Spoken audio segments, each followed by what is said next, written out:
क्या आपने कभी सोचा है, जिस श्री कृष्ण को हम प्रेम, करुणा और बांसुरी से पहचानते हैं, उसी श्री कृष्ण के समय में इतिहास का सबसे बड़ा युद्ध क्यों हुआ? क्या भगवान चाहते थे कि भाई भाई को मारे? क्या करोड़ों लोगों का रक्त ईश्वर की इच्छा थी? आज हम भावनाओं की नहीं, सत्य की बात करेंगे। आज जानेंगे श्री कृष्ण की इच्छा और धर्म युद्ध का वास्तविक सत्य। सबसे पहला और सबसे महत्वपूर्ण प्रश्न, क्या श्री कृष्ण युद्ध चाहते थे? उत्तर है नहीं। श्री कृष्ण कभी युद्ध के समर्थक नहीं थे, वे केवल धर्म के समर्थक थे। यदि युद्ध ही उनका उद्देश्य होता तो वे दुर्योधन के पास शांति दूत बनकर क्यों जाते? वे पांडवों से संयम और धैर्य की बात क्यों करते? भगवान कभी विनाश नहीं चाहते, लेकिन जब विनाश के बिना धर्म न बचे तब वे मौन भी नहीं रहते। हम धर्म को पूजा, व्रत और मंदिर तक सीमित कर देते हैं, लेकिन महाभारत में धर्म का अर्थ है कर्तव्य, न्याय और सत्य। यदि अन्याय सामने हो और हम चुप रहें तो वह धर्म नहीं, अधर्म है। धर्म मौन नहीं होता, धर्म सही समय पर खड़ा होना होता है। महाभारत का युद्ध केवल दुर्योधन की वजह से नहीं हुआ। अधर्म तब शुरू हुआ जब द्रौपदी का अपमान हुआ और सभा मौन रही। भीष्म जानते थे, फिर भी चुप रहे। द्रोण समझते थे, फिर भी बंधन में रहे। धृतराष्ट्र ने पुत्र मोह में अन्याय को स्वीकार किया। याद रखिए, जब धर्म को जानने वाले चुप हो जाते हैं तब अधर्म सबसे शक्तिशाली बन जाता है। श्री कृष्ण जानते थे कि युद्ध विनाश लाएगा, इसलिए उन्होंने अंतिम प्रयास किया। वे स्वयं शांति दूत बनकर हस्तिनापुर गए। पांडवों के लिए केवल 5 गांव मांगे।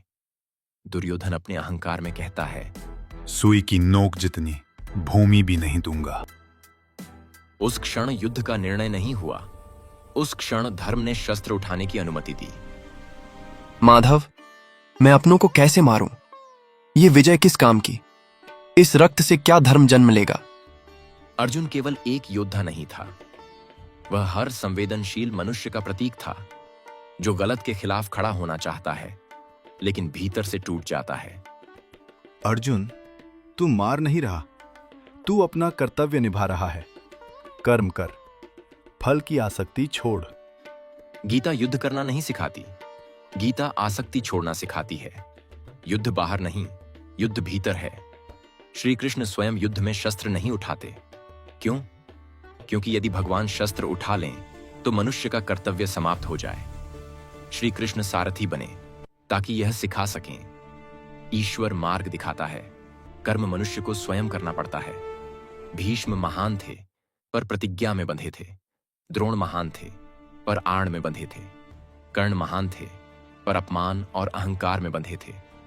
धर्म यह नहीं देखता कि आप कितने महान हैं, धर्म यह देखता है आप किसके पक्ष में खड़े हैं। युद्ध हुआ, भयानक युद्ध।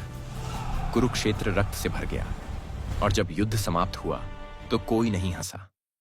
पांडव मौन थे, गांधारी विलाप कर रही थीं और श्री कृष्ण, उन्होंने भी अपने कुल का विनाश देखा।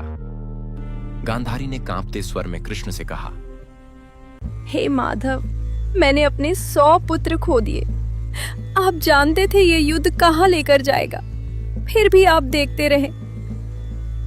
मैं आपको अभिशाप देती हूँ, जैसे मेरा कुल मिटा वैसे ही आपका यादव कुल भी नष्ट होगा। श्री कृष्ण ने शाप स्वीकार किया, क्योंकि धर्म युद्ध में भी ईश्वर स्वयं को दंड से अलग नहीं रखता। श्री कृष्ण युद्ध के देवता नहीं हैं, वे धर्म की करुणा हैं। जब अन्याय सहना पाप बन जाए तब संघर्ष धर्म बन जाता है। आज भी कुरुक्षेत्र है, समाज में, राजनीति में और हमारे मन के भीतर।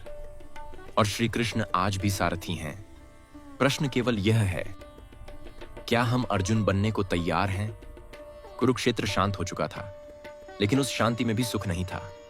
रक्त थम गया था पर पीड़ा नहीं। यह विजय थी पर उल्लास नहीं था। पांडव जीवित थे पर मौन थे। गांधारी रो रही थीं और श्री कृष्ण, वे भी चुप थे, क्योंकि यह युद्ध किसी के अहंकार की जीत नहीं था, यह धर्म की मजबूरी थी।